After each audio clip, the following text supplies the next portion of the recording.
আজকের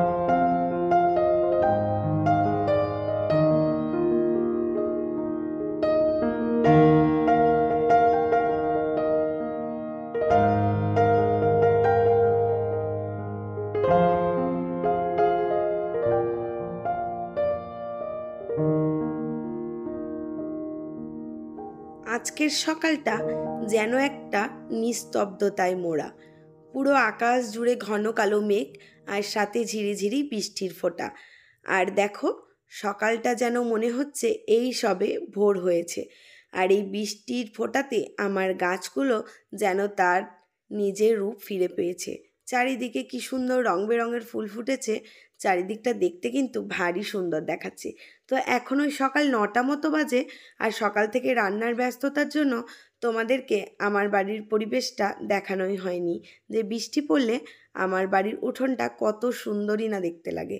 তো চলো বন্ধুরা, good morning and welcome back to my channel Mampi's family. কেমন আছো তোমরা সবাই? আশা করছি সবাই খুব ভালো রয়েছো। আর আমিও ভালো আছি। চলে এসেছি আবার একটা নতুন ভ্লগ নিয়ে। আই হোপ যে আজকের ভ্লগটা তোমাদের অনেক ভালো লাগবে। আর এখন দেখো, তোমাদের দাদাভাই বৃষ্টিতে ভিজে ভিজে নিয়ে চলে এসছে সবজি। আর সেই সবজিগুলোকেই আমি এখন ঠিক করে রাখছি, কেননা এগুলোকে আবার ধুয়ে শুকিয়ে ফ্রিজে তুলে রাখতে হবে।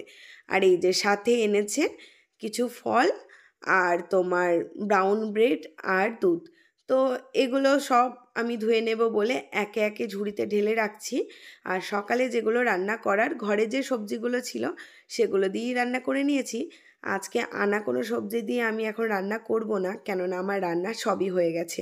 আর কি বলো তো, সকালে সবজি করে আনবে, তারপর সেটাকে ধুয়ে পরিষ্কার করে কেটে কুটে রান্না করতে প্রায় বেলা হয়ে যাবে।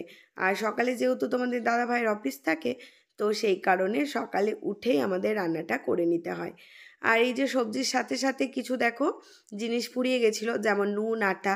তো এগুলোকেও নিয়ে চলে এসছে। তো এগুলোকে আমি এখন জায়গা মতো রেখে দেব। তো রান্নাঘরের কাজ অনেকটাই এগিয়ে এসছে। আর সকালে রান্নাবান্না করে যে সমস্ত বাসনগুলো বের হয়েছিল, তো সেগুলোকেও টোটালটা ধুয়ে নেওয়া হয়ে গেছে। আর এখন এই যে দেখো ব্রাউন ব্রেড আর দুধ নিয়ে এসছে। তো আজকে টিফিনটা এখনও বানানো হয়নি, মানে তোমাদের দাদাভাই যে টিফিনটা নিয়ে যাবে আর সাথে আমরা যেটা ব্রেকফাস্ট করব, তো একসাথেই সেটাকে বানিয়ে নেব। তো আমরা প্রায় দিন ওটাই করে থাকি, একই রকম খাবার বানাই যেটা ও নিয়ে যেতে পারে আর আমরাও ঘরে খেতে পারি। তো সেই কারণে এই যে দুধ দিয়ে এখন ছানা কেটে নেব।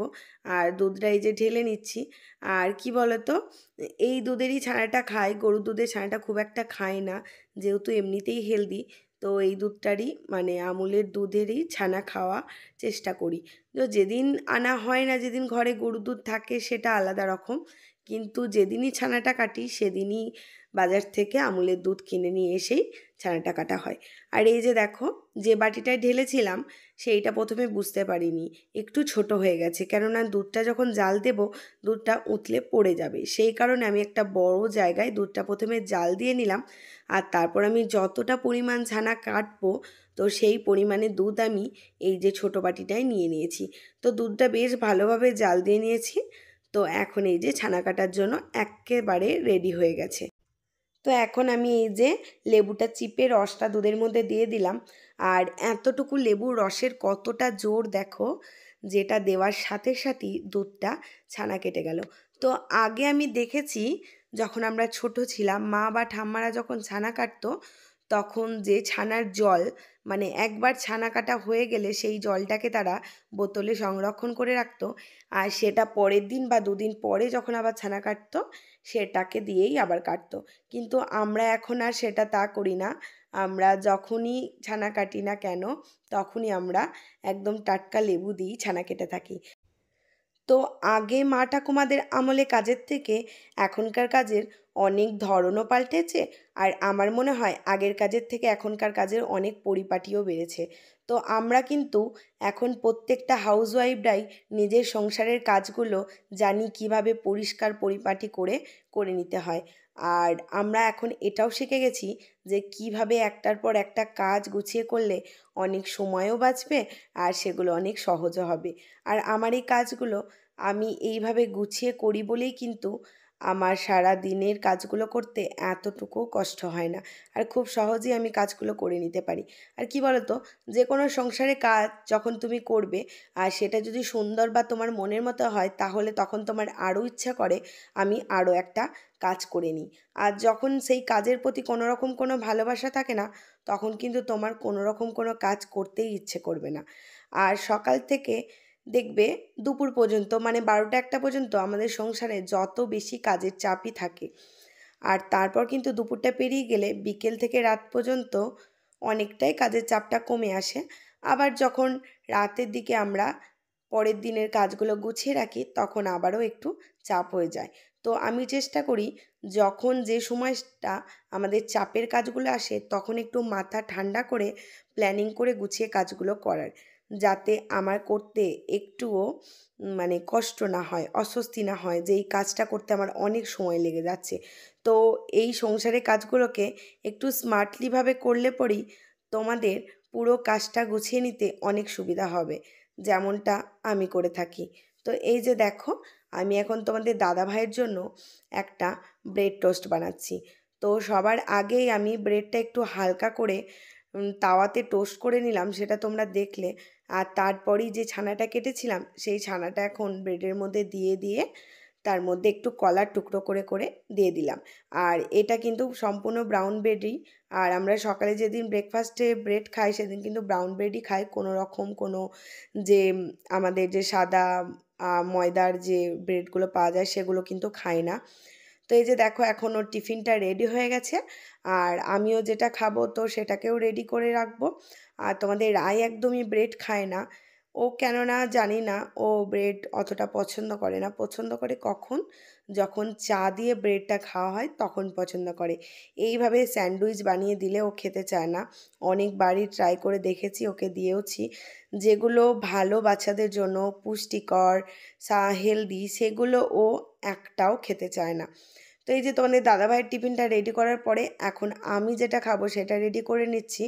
সেটা হলো এই যে দুটো ব্রাউন ব্রেড নিয়ে নিয়েছি, আর অল্প একটু ছানা নিয়েছি, আর ডিম সেদ্ধ করে নিয়েছি, সাথে একটা গোটা শসা। ব্যাস, এই হচ্ছে আজকে আমার ব্রেকফাস্টের মেনু। আর আমি সবসময় চেষ্টা করি সকালে ব্রেকফাস্টটা একটু হালকার ওপর রাখতে। কেননা কি বলো তো, মানে হেলদির দিকে হালকা তো অবশ্যই, আবার যাতে রেসিপিটাও একটু হালকা থাকে।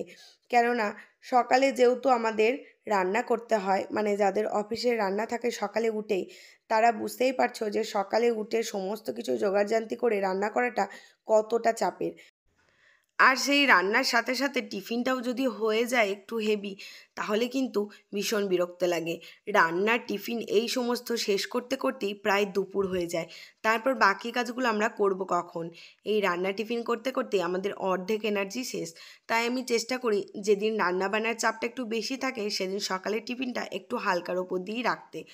আর যেদিন আমি দেখি রান্নাটা খুব কম, সেদিন চেষ্টা করি একটু টিফিনটা অন্যরকম কিছু বানানো যায়, আর সাথে ঘরের টুকটাক কাজগুলোকেও গুছিয়ে নেওয়া যায়। তো এই যে দেখো, টিফিন বানানোর পরে এদিকে সমস্ত সবজি আর ফলগুলোকে ধুয়ে আমি এখন ব্যালকানিতে একটু দিয়ে দিলাম। রোদ তো নেই, কিন্তু হাওয়াতে যাতে একটু শুকিয়ে যায়। তো তারপর বেশ কিছুক্ষণ পর স্নান টান করে তারপর রুমে এসে এই জায়গাটা দেখো একটু ওলটপালট হয়েছিল। কেননা ওয়ার্ড্রপে বিভিন্ন রকমের জিনিস থাকে, যেটা আমাদের নিতে গিয়ে অনেক সময় ওলটপালট হয়। সেটা আমাদের কিছুদিন বাদে বাদে সেই জায়গাটা আবারও গুছিয়ে রাখতে হয়। তো সেই রকমই এই যে ছোট ছোট তাওয়াল, গামছা, এই সমস্ত জিনিসটা মানে যে জায়গাটায় ছিল সেই জায়গাটা বেশ একটু অগোছালো হয়ে পড়েছিল। তো সেটাই আমি এখন একটু গুছিয়ে রেখে দিচ্ছি। আর এইটা থাকে হচ্ছে তোমাদের রাইড ওয়ার্ড্রপে একটা সেলফের মধ্যে। তো এখানে আমার সমস্ত তাওয়াল, গামছা, এই সমস্ত জিনিসগুলো রেখে দিই। আর এই তাওয়ালগুলো একের পর এক উপরে উপরে চাপিয়ে রেখে দিচ্ছি। আর এটা কিন্তু এরকম ওপেনই রাখা থাকছে। আর ওই যে বাস্কেটটার মধ্যে রাখলাম, সেগুলো সাইজগুলো খুব ছোট্ট ছোট্ট, সেই জন্য বাস্কেটটার মধ্যে রাখলাম। আর এটা এইভাবে সেলফের মধ্যে গুছিয়ে রাখছি। তো এদিকে চলো, আমার তাওয়ালগুলো রাখা হয়ে গেল, আর এখানে বাস্কেটটাও রেখে দিলাম।